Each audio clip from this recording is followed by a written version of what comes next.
예전에도 월급쟁이들은 젊을 때는 주택을 사기가 쉽지가 않죠. 그런데 이렇게까지 집값이 양극화가 됐었던 적이 있었는지 궁금해요.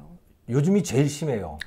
제가 90년대부터 본격적으로 집 전세도 들고 뭐 이렇게 했었는데 90년에 있었던 일이 뭐냐면 네. 주택시장 지금 관점에서 보면 굉장히 충격적인 사건이 있었어요. 그 당시가 우리나라 88년에 올림픽도 하고 뭐 3조 호황이고 뭐 그러면서 한국이 승천하던 당시였거든요. 네. 그러다가 보니까 집은 부족하지. 그래서 집값이 엄청나게 뛰었고 강남 위주로 많이 뛰었고 그랬었는데 90년에 강남 집값이 한 3분의 1이 떨어졌어요. 이유가 뭐였느냐? 그게 분당 신도시 시범단지 입주였습니다. 그 이전까지 우리나라는 신도시라고 하는 게 창원 신도시, 안산 신도시 뭐 이런 공업단지 신도시만 있었어요. 네. 그러니까 주택은 짓지 못하게 하는 주의였습니다. 왜냐면 사치라고 생각했거든요. 그거는 일해서 돈 벌어야지 넓은 집에 살고 이런 거는 아닌 거죠. 그거는. 그 당시의 그래서 시대 분위기는 예, 별장 가지고 있으면 세무조사하고 막 그랬어요. 네. 그런데 사람들이 돈이 많아지니까 이제 막 수출도 잘 되고 그래서 좋은 집에 살고 싶잖아요. 싶죠. 집 사고 싶죠. 그래서 강남 집값이 엄청나게 올라갔는데 이걸 잡는 게 바로 노태우의 공약이었고 그래서 200만 호 건설이라고 하는 게 시작이 됐고 그것의 핵심은 주거 전용 신도시를 만든 거예요. 네. 그 혁명적인 변화였던 거죠. 저희가 아는 신도시 개념이 이제 그때 등장을 하게 된 그렇죠. 거네요. 그렇죠. 그리고 특히 그 중에서 분당 신도시는 굉장히 수준이 높은 신도시였어요. 그 당시로서는. 네. 그래서 강남 사람들이 가고 싶어하는 도시였어요. 그래서 강남 사람들이 거기에 많이 어플라이를 했고 네. 거기에 당첨이 많이 됐고 실제로 이사를 갔습니다. 그러니까 강남이 비잖아요. 그렇죠. 강남 집값이 떨어졌어요.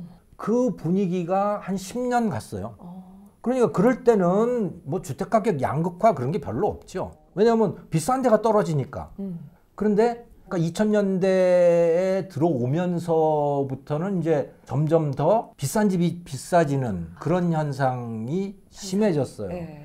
그렇게 되는데 다주택자에 대한 징벌적인 규제가 굉장히 중요한 역할을 하게 됩니다. 또 하나는 공급에 있어서 서민주거 위주의 공급. 그러니까 수요는 똘똘한 한 채 현상이 아주 강해지고요. 또 공급은 똘똘한 한 채를 공급을 안 하는 거예요. 서민주거만 주로 공급을 하는 거죠. 서민주거 공급하는 건 뭐 누구나 다 알고 있어요. 국민주택 규모 이하로 뭐 한다든가 뭐 이런 거죠. 그럼 똘똘한 한 채라고 하는 건 왜 생겼냐면 부동산도 기본적으로 자산이기 때문에 포트폴리오를 구성할 수 있는 거죠. 내가 살고 있는 집 한 채에다가 나 뭐 나중에 은퇴하고 나서 세입 받을 집 뭐 오피스텔이라든가 뭐 이렇게 구성을 할 수가 있잖아요. 네. 그렇게 하면 문제가 생기는 제도인 거예요, 우리가. 그러면 다주택자가 되기 때문에 그렇게 하면 안 되는 거예요.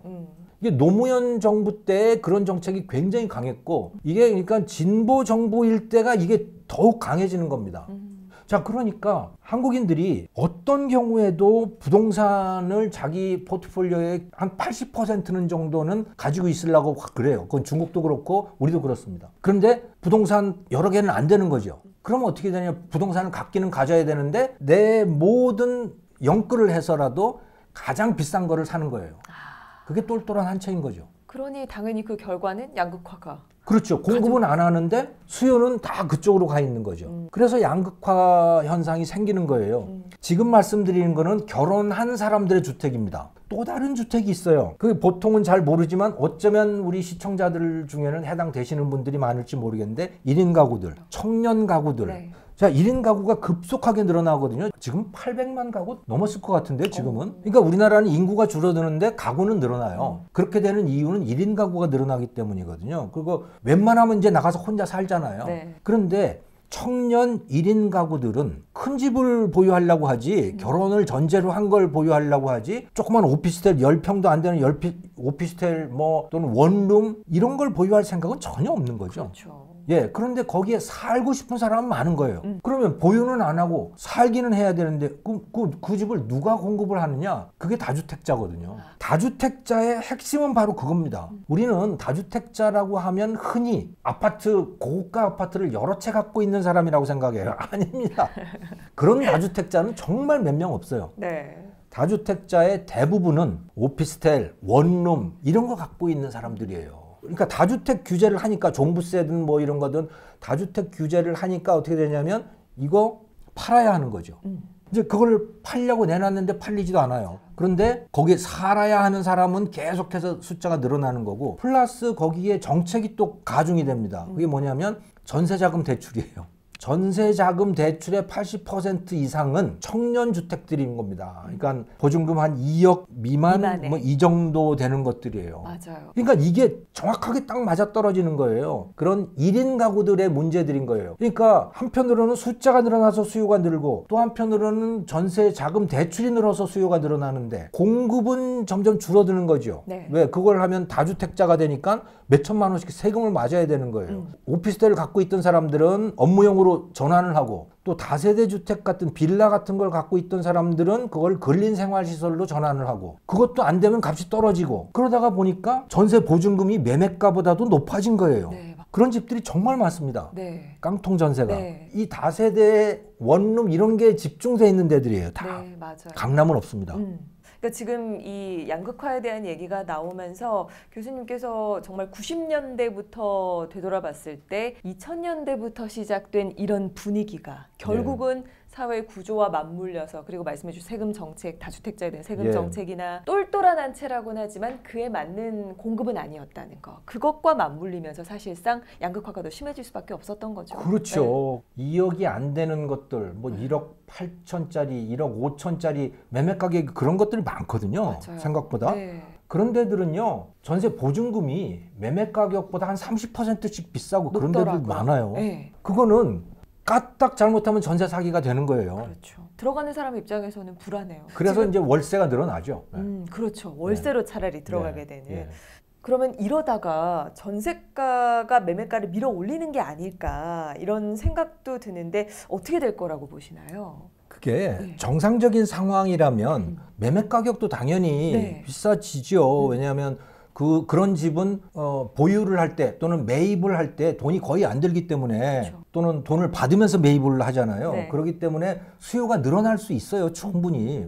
그런데 현재의 제도 하에서는 어떠냐면 갖고 있으면 손해인 거예요. 세금 때문에. 그래서 정상적인 사람이라면 사지 않아요. 그러니까 보증금이 높아지더라도 그게 매매 수요의 증가로 연결이 안 된다는 거예요. 현재 상태에서는. 아, 여기에 대해서 저 교수님 채널에서 그래프 보여주셨던 게 기억이 나요. 그렇죠. 제가 실거래가 데이터를 가지고 서울 시내 최저가 주택들 하고 최고가 주택을 비교를 했거든요. 그 매매가와 전세가의 비율이 어떻게 됐느냐라고 하는 건데 2015년에는 그 전세가 비율이 최저가 아파트나 최고가 아파트나 거의 비슷해요.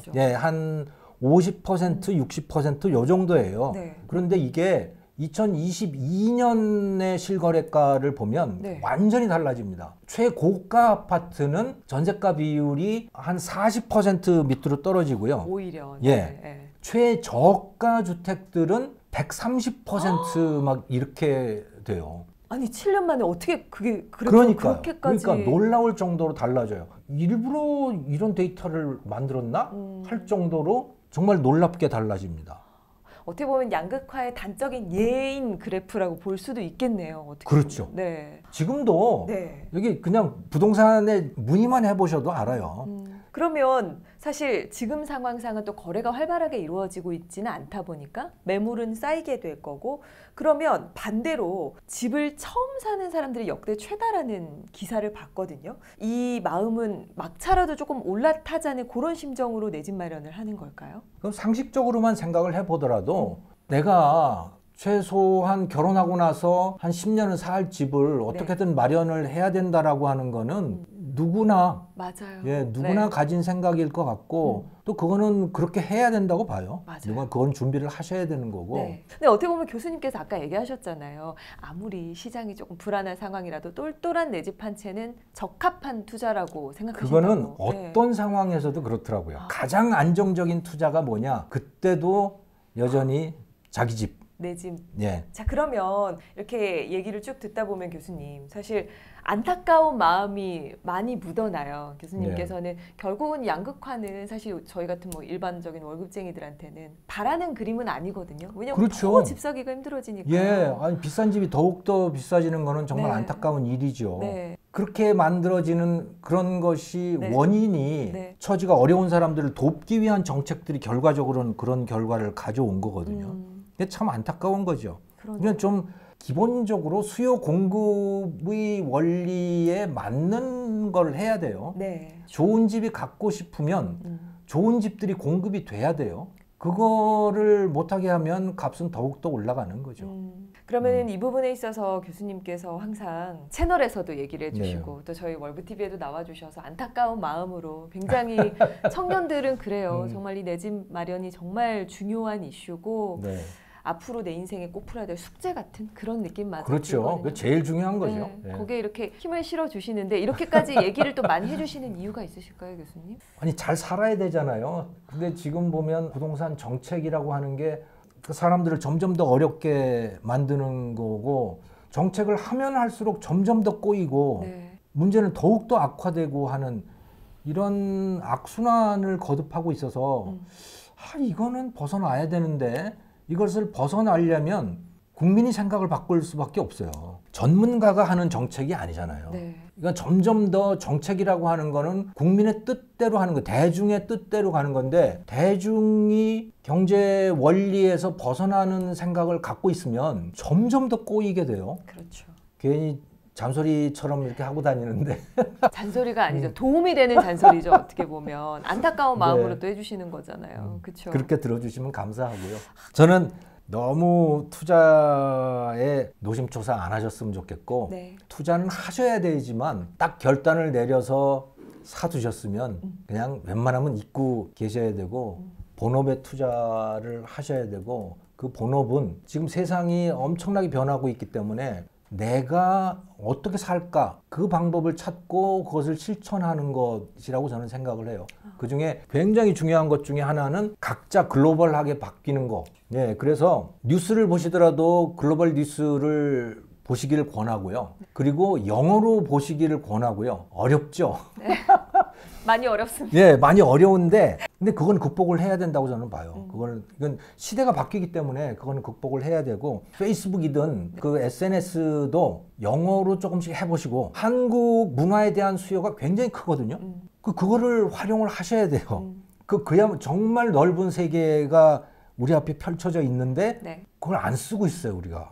저는 못 쓰는 게 아니고 안 쓴다고 봅니다. 우리 오징어 게임 같은 거 보면 네. 그건 뭐 영어도 아니고 뭐 아무것도 아니에요. 네. 근데 그냥 한국 것이라서 좋아하는 거죠. 새로운 시도들을 하시는 게 그게 제일 중요하다고 봐요. 부동산을 아예 몰랐었어요. 감으로 대출 한 이 정도면 되겠지? 사장님한테 그냥 물건 보여달라 그러고 막 이렇게 계산을 해주셨어요. 근데 하나도 모르겠는 거예요. 이렇게 내 집 마련을 하는 게 맞나? 너나이님이 강의에 대해서 언급을 하셨는데 A to Z까지 다 알려주셨어요. 아파트 이름만 얘기했는데 그거에 대해서 다 알고 계신 거예요. 어떤 지역을 선정을 해가지고 예산을 어떻게 설정해야 되는지 딱 알려주시는 게 저는 되게 신선했어요. 한 번도 그렇게까지 계산해보지는 않았었거든요. 부동산에 가서 어떻게 해야 되고 매물을 어떻게 봐야 되고 그걸 어떻게 매수까지 이을 수 있는지 그거를 진짜 하나하나 다 체계적으로 알려주시더라고요. 그래서 내 집 마련은 이런 프로세스로 해야 되구나. 서울이나 경기도에서는 이렇게 집을 봐야 되는구나. 이런 가격일 때 굉장히 싼 가격이구나. 이런 거를 이제 판단할 수 있는 이 강의를 듣는 거를 망설이는 분들의 마음이 너무 이해가 돼요. 제가 그랬었기 때문에 이게 과연 맞나? 그런 생각을 많이 했었지만 너무 체계적이었고 정말 신뢰가 많이 가는 강의였던 것 같아요. 내가 이거만 보면 내 집 마련만큼은 후회 없이 할 수 있겠다. 그런 생각이 들었던 것 같아요.